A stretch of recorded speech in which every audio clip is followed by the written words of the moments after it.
Hvala babo što si ti ovo slabo napravio. Ja sam to pravio kad si ti bila mala. Kupit ću ti novu i jaču ljuljačku. Kćeri, jesi li se udarila? Ti gledaš što ne vidiš jel se dijete udarilo.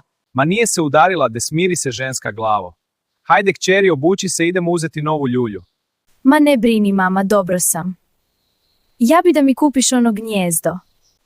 Ma kćeri, kupit ćemo šta želiš. Hajdemo dok se nije predomislio.